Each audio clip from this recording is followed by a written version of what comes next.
You're listening to Sox in the Basement, a production of the Broadcast Basement Limited, where every show is 30 minutes of good and comes from a basement bar on the south side of Chicago. Pull up a stool, pour a cold one, and join us right now for Sox in the Basement. Heard everywhere podcasts can be found, and always at soxinthebasement.com. I think it's been a good week of White Sox baseball since the last we talked. It actually has. Okay, I will agree with you. We had the weekend special that I did with James Fox, but since you and I sat down with each other a week ago, this has been a great week. Well, you had a 6-1 homestand. Okay, I was at one of the games. I went on Thursday night. I want to say right away, fun night. I want to say thanks very much to the Most Holy Redeemer Men's Club for setting it up. $40, coach bus with a bathroom on it. Booze on the bus, booze on the way back. Party bus. Okay, for $40. Goose Island section. We had like 4 rows sitting there during the game on a Thursday night. Sure. And there was food, and then when it was all done, they pulled up right next to like Baracos and just let everybody off for the party to continue. It was done up exactly the way that you want one of those, like, everybody get on a bus and go drink it thing. And I took my dad with me, and the best part was that we kind of hopped around the ballpark for the first 2 innings. Because he hadn't been up to the Revolution tap room. I thought your dad wasn't spending any more money on White Sox baseball. That lasted about 5 minutes. It lasted 5 minutes, and they started to play well. Lucas Giolito's got him excited, so he's like, I'm doing it. So we go to the Revolution tap room in the ballpark, and we're walking around, and some guy walks up. And what's funny is at this point, I've already been drinking it. We were standing in the parking lot drinking for an hour before we even got on the bus. I mean, it was like one of those things where by the time we got to game time, I'm close to a 12-pack in. We're going.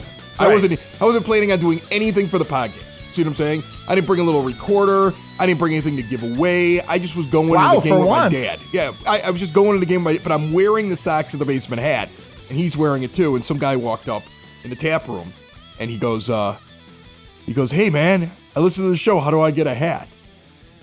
And in my mind, I'm thinking, who would want this gross hat that I wear like 12 days a week? Like, I'm always wearing this hat. Like, I'm wearing this hat all the time. You don't want this disgusting hat that I keep on my head all the time. I'd like to get you a fresh one.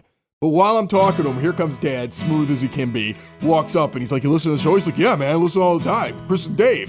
And my dad just takes the hat off and gives it to it again. So there's a guy walking around with Dad's hat. Don't worry, his is clean. I think he only puts it on when he sees me because he wants to make sure his son knows he supports him. But I think otherwise he just sits on a shelf. So you got a nice, clean, basically new Sox in the Basement hat, that listener who we bumped into at the tap room. Sox in the basement. Sox in the basement. Sox in the basement. And I think something really exciting is supposed to happen in the next week. I believe. Interesting, okay. I believe that Dylan Cease is here next week. I believe that the White Sox are primed for it. I think that Benuelos's start getting skipped is because they're considering the idea of bringing him up during the Washington series. It would make perfect sense for the 2 games on Monday and Tuesday before you get to the Yankees to get him up here in front of a home crowd and let him pitch against the team like the Washington Nationals. Now, Benetti said something a little bit. Benetti and Stone were talking a little bit about this on the Sunday game, which I watched all of. Lucas pitched. I mean, and it's just a tangent. It's really nice to have that appointment television now with the White Sox. Like when Lucas is pitching, it's like, this is appointment TV. This is, you kind of stop what you're doing and you watch. But Stone and Benetti talked about it, and they were saying something about how the idea was they wanted to go with the 4-man rotation because of the 2 days off in such close proximity, that they wanted to keep Lucas pitching and on that regular rotation, and that they wanted to keep him pitching on that 5-day rotation. So they didn't want him to get too much time off because of the fact that he's just locked in right now. Well, so there is that too. Would you be surprised if maybe I said, I heard some things, I made some phone calls, I can't get exact confirmation, but there is a buzz amongst people that work for the White Sox that he's coming this month. That Dylan Cease is coming this month. Well, why not? And if he's coming, you're not going to. And if he's coming, you're not going to. If that's true, You're not going to pitch him against the Yankees or the Twins. Those are the only two other home series that you have this month. So it's the Nationals next Monday or Tuesday. I don't know, man. And it would line up because you wouldn't have, that's the next time you'd have to pitch Benuelos. That's the next time you'd have to pitch Benuelos. I mean, look, they're not going to come out and say it if it's not official yet. Stone and Benetti aren't going to come out and say that if it's not official yet. And it does make sense to keep Giolito on his thing. But also, who's the guy you're going to replace?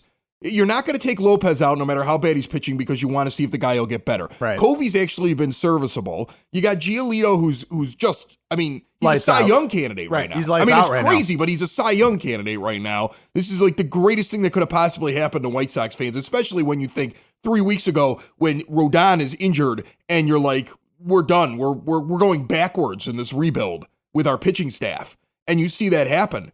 Okay. And they spent too much money on Nova for them to just cut bait right now. So the guy that's going to be out is going to be Benuelos. To me, there's just a few things. I mean, I don't know. I don't know if he's coming, but wouldn't it be the perfect time? It'd be the perfect time right now. You have a team that is right at around 500. That is a bum beater. It's a bum slaying team. Right. That's what they do. We were just talking about that. They beat crappy teams. And the good thing is, there's so many crappy teams. Right. Exactly. They have an amazing chance to have like a fun summer. They get to play the Royals and they get to play the Tigers and they get to play the Indians, who are just crumbling. Yeah, the Indians are falling apart. Okay, I mean, they are going to get Clevenger back very soon, but I mean, just that's coming apart. They're gonna move some pieces and they're gonna try to get themselves reloaded as quickly as possible so they don't fall out for the next 5 to 7 years. So I think that, I mean, the way the Twins are off and running, if you're the Indians, why? You know, why you're not adding anybody, that's for sure. So right, because nobody in the Central's beating that. Nobody in the Central's beating the Twins. Right, but we could beat everybody in the Central. Handily. Right. Handily, we could beat everybody in the Central. It's the reason why now with John Jay playing in Double-A now, he had his first rehab assignment. Congratulations. Okay, and he's coming. And as much as, look, I've even said it, like, I don't want him. If the team intends to build a winning attitude and they believe that he can help, here's what makes sense. If Jay comes up and the idea is, okay, we're going to have one last shot with Yonder. Let's see if we get his buddy up here. All right. And Yonder actually did pretty good over the weekend when Ricky dropped him down the lineup and did what we've been saying all along, is put McCann fourth. The thing that the White Sox need to do, if they bring up John Jay, the best thing they could possibly do then is Jose Rondon has to be the guy that they clip loose. Because you've been pretty happy with what Garcia and Tilson and Cordell are giving you out in the outfield. Leury Garcia is a part of this team unless they get like an offer that they can't refuse, where just value-wise it makes sense for the rebuild. He's a guy who's on this team in 2 years, coming off the bench and contributing. When Jay comes in, this is what the White Sox should be doing, because I think Leury is better as an infielder than he is as an outfielder. And he's actually played fairly well in the outfield recently. You know, Stone was talking about that on Sunday. They had made a point. He made some, Garcia made some really nice plays in the outfield. And Benetti and Stone made a point of talking about it, about how, when he first started playing out there, Garcia, that is, dude was rough. He was real rough. But they have noticed a marked improvement in his defense out there. There are times where he takes the wrong step. Okay, where he gets a bad first step, right? Still, but he's cutting down on that. Right, but that didn't happen this weekend. In fact, they pointed it out that's the actual, like, the opposite happened. Like, normally, like they'd said, well, what he had been doing previously in this situation when the ball was hit such and such a way is he would do this. But look, see right here, and they showed the replay, and he actually did what he was supposed to. He took the right first step. So. And he's hitting, he's contributing at the top of the order. He's hitting like 280, 290. I mean, so if you improve his defense, if Leury Garcia is going to keep contributing, to me, what you do with Jay, not to cut you off, but to me, what you do with Jay is you roll him out there, you see if there's any value there at all, so that before the trade deadline, you see if you can get something, anything for him, a mid-level prospect, a couple of draft picks, whatever, right? That's what you do with him. If that's me anyway. Leury Garcia, the third highest batting average on the team coming out of the weekend, hitting 293. His OPS is just a tick under 700 at 699. And here's the thing.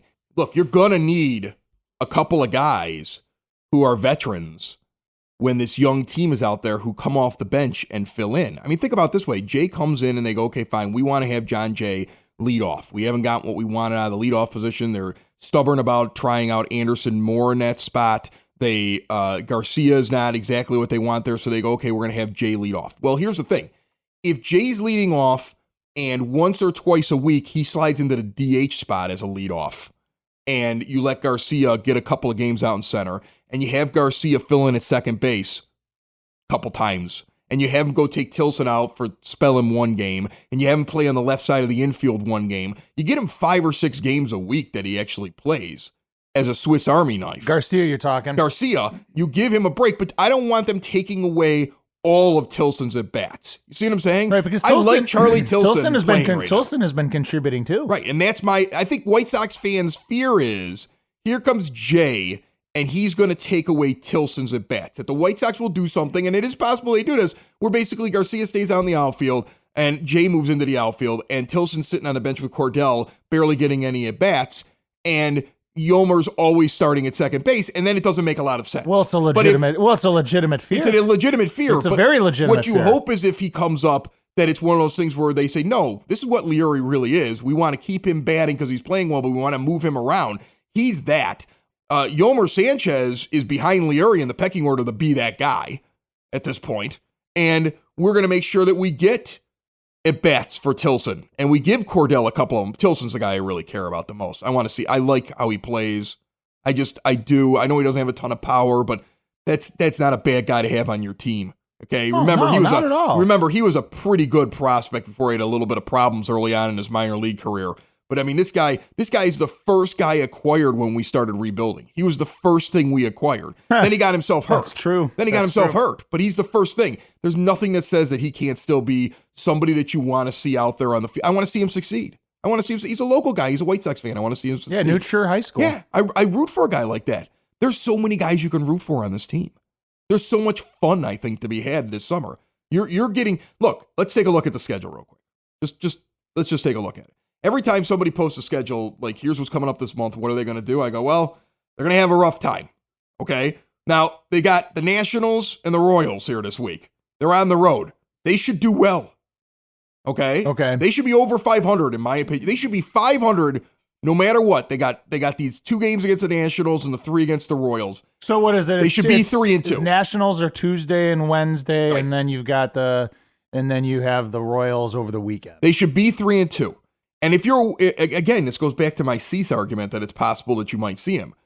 You got Nationals, Royals, and then back home against the Nationals. If you play these series like you have been playing against teams that aren't super teams, that are teams that are on your level or lower than you, you should be above 500 by the time the Yankees get to town on the 13th next Thursday. Yes. And if Cease comes up and that's the moment where you go over 500 for the first time, ticket sales, baby. Oh, yeah. This is all about money. Ticket sales. And he's ready. I mean, you can't look at what he's doing in the minors and say, I don't think he's ready. Let's get him up here. It's the middle of the show song. It's the middle of the show song. It's the middle of the show song. It's the middle of the show song. Chris had nothing to put here, so he put this song. It's the middle of the show song. So Steve Parazynski wrote this article a couple of weeks ago. White Sox, it's time to start trimming the fat. He writes every once in a while for the Loop Sports. Steve Parazynski, how are you, sir? I am doing well. Thanks for having me on. Oh, thanks for coming on. I really appreciate it. So I loved your article because it was something that we've yelled about on this show. And it made me feel good that there were other people saying the same things. That there are some guys on this team that I know we spent a lot of money on, or I know we might have had plans for, but they just don't fit anymore, even this early into the season. Now, you named off a few guys, but since the article's a few weeks old, I didn't want to like hold you just right to the article. But if you had to pick one guy right now on the White Sox roster that you're like, DFA him, jettison him, and bring up, this person or make this move, what would it be right now? Yonder Alonso, hands down.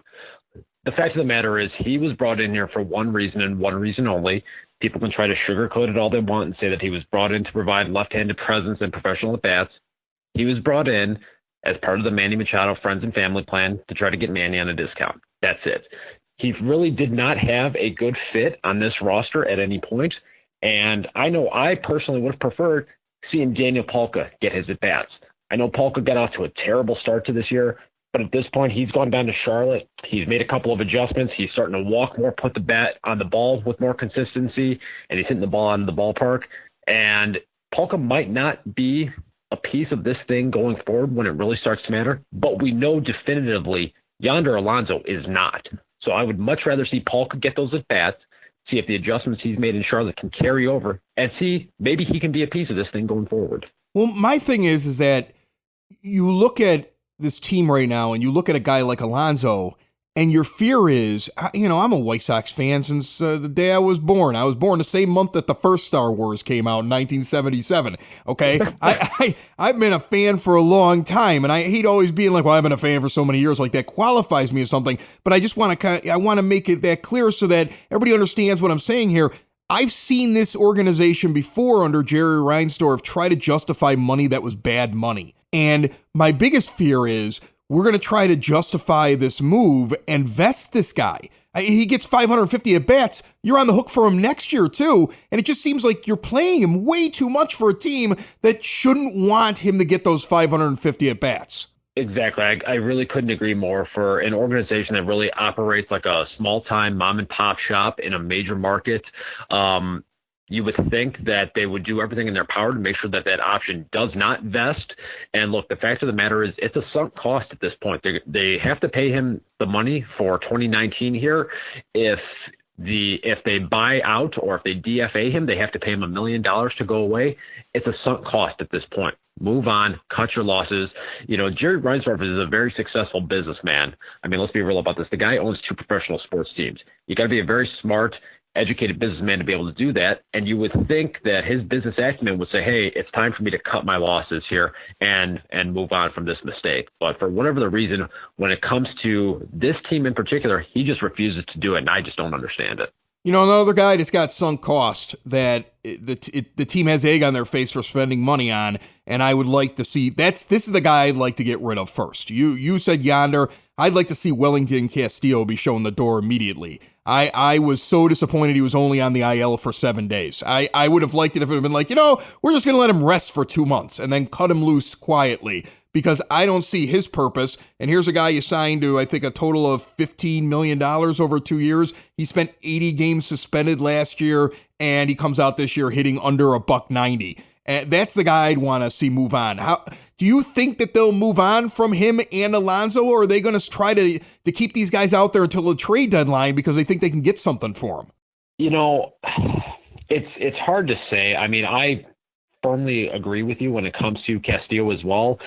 He doesn't really serve a purpose on this roster, and he's been terrible. And let's face the facts here. This team brought in James McCann to be the backup this year, and McCann has supplanted him as the everyday catcher at this point. So I'm not sure what value Castillo is providing to this point. And you look down in Charlotte, Zach Collins, their first-round draft pick, a catcher who is murdering the ball down in Charlotte. He's got an OPS over 900, playing with the juice ball that they use the major league level there in a tiny ballpark in Charlotte. Him continuing to hit home runs and put up an OPS over 900 in AAA isn't really serving a purpose. So I would say I would agree with you that, hey, you know what, let's get rid of Castillo. Let's bring Collins up here. He can split times with McCann, further develop his receiving and his blocking skills behind the plate. But you've also got DH at bats that you can provide him there from the left side. So I'm very much in favor of getting rid of Wellington Castillo as well. The only issue that with Collins from that standpoint is, he would have to be added to the 40-man roster at this point here. So I could almost see a scenario where Sebi Zavala being on the 40-man already, if they decide to move on from Wellington here at some point in the next maybe month or two, that we might see Sebi come back first before Collins comes back up. Before we get out of here, when do you think you'll see the first of these moves happen? I mean, you got to believe that at some point they're going to do something. Who do you think the team will actually move on from first, and when do you think that'll be? If I had to guess as far as who they were going to move on from first, I would say it probably would be Wellington Castillo, just because of the fact that, like I said, You do have Sebi Zavala, a guy that is on the 40-man roster right now, so it wouldn't require that much roster manipulation for it. Sebi would just slide right into Wellington's spot. So if I had to guess, that's the direction I would think that they would go here. And, like I said, time frame wise, I think it makes sense to do it now. I mean, they're really not getting anything out of Wellington at all right now here. But I would think maybe another month or so we might start to see that happen. That's Steve Parodzinski. I appreciate you coming on, Steve. He writes for the Loop Sports. You can follow him on Twitter at NWI Steve. Am I saying that right? Is that your Twitter handle? Yes, you nailed it. Thank you very much, Steve. I appreciate you coming on. Thanks a lot, guys. Anytime. Have a great night. Hey, this is Acoustic Mike from the Broadcast Basement, and you're listening to Sox in the Basement with Chris and his buddy Dave. I did the Broadcast Basement with Chris for 10 years, and nobody gave me a show. I'd leave if I had anything else to do with my life. Remember, the Broadcast Basement is available everywhere podcasts can be found and always at broadcastbasement.com.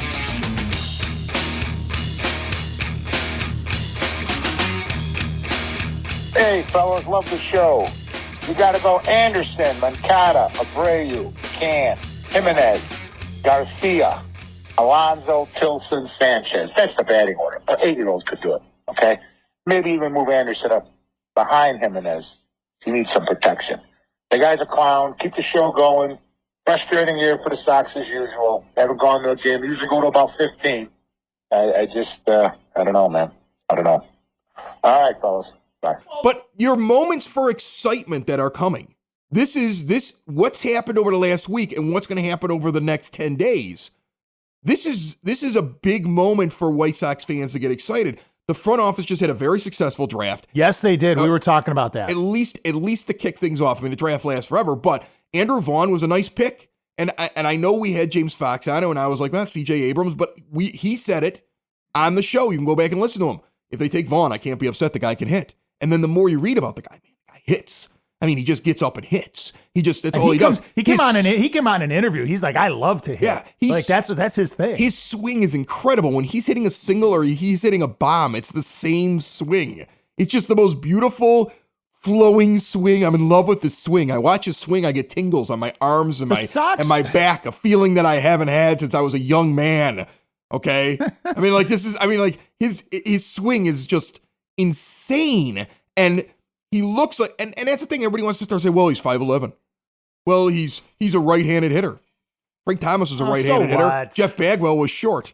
See what I'm saying? Right, exactly. Who cares? No, I read an article on CBS Sports where they were like, well, he's not a left-handed first baseman. There's only 3 of them currently playing in the league or something like that. I don't care. Dude, Paul Konerko was, Paul Konerko was a righty. And he was not exactly tall in stature either. I mean, Konerko was only 6 foot. And he was a terrible runner.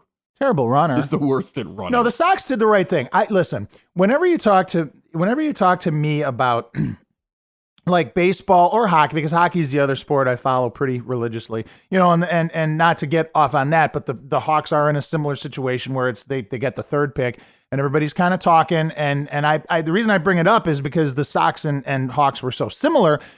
And my stance, at least in their draft pick this year, my stance is best player available.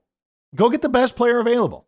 Don't try to get cute with, oh, we want to take a local guy, or, oh, we want to try to get this because this is what we think we're going to need. No, get the best player. Well, which is what the Sox, I think, did. I was intrigued by Abrams because he has a higher ceiling. But after the pick was done, and you see the interview of Vaughn, and then you see the interview on TV of Abrams, you realize that Vaughn is a grown man who's ready to go to the major leagues right now. And Abrams is a project that you don't know if he's going to be great or not. Yeah, for a team that right now has had so many issues with prospects not panning out, they wanted the sure thing, and I'm okay with that. Right. You're not going to be picking 3rd overall for a long time, hopefully. They were projecting that Vaughn was going to pretty much just shoot right through the minor system. James Fox tweeted out already 2020. Really? Yeah, he said it was late 2020 because I think he's trying to be conservative. But here's a guy who should shoot through quickly. So now let me ask you this, because this is important now, and this comes back around to something that we've talked about. So you've drafted now a first baseman DH who is projected to shoot through your minor leagues and be here some point in 2020. What are you doing with Alonso? You still got to get rid of him. You still got to get rid of him. No, but why are but at this point, he shouldn't get enough at bats to vest. Right. And he shouldn't be on the team next year because there's plenty of other bats that you want to see next year before this kid gets here. Because guess what? You're going to re-sign Abreu. You're going to re-sign Jose Abreu. Yes, you are. And eventually Abreu could become like a DH because this kid's got better legs and Abreu's kind of playing first, spelling the kid in a couple years. See what I'm saying? But you're going to re-sign him. Alonso has no fit on this team. So why Once is the he trade deadline hits, he shouldn't be batting here anymore if he's still on the team. He should be barely playing. Right, but that's what I'm saying. He is still out there every single day. Right. I mean, he's going to get that 550 at bats. He's not going to get the 550 if they get to the trade deadline and then they do an about face and they barely play him.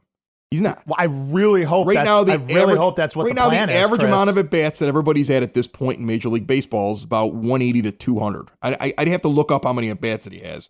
Last time I looked, he was around 180. He's at 193. 193. Okay. So he's around 200 at-bats.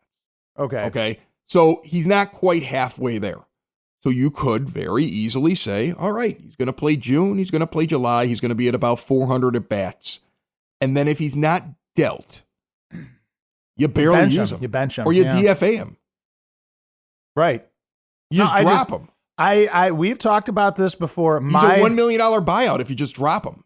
What I dread is that they don't trade this guy and he vests. And then they're like, whoa, you got to chase the bad money. Like they've been chasing Castillo's bad money? Yes. Right. That's my fear. And Sox fans, you should fear this too.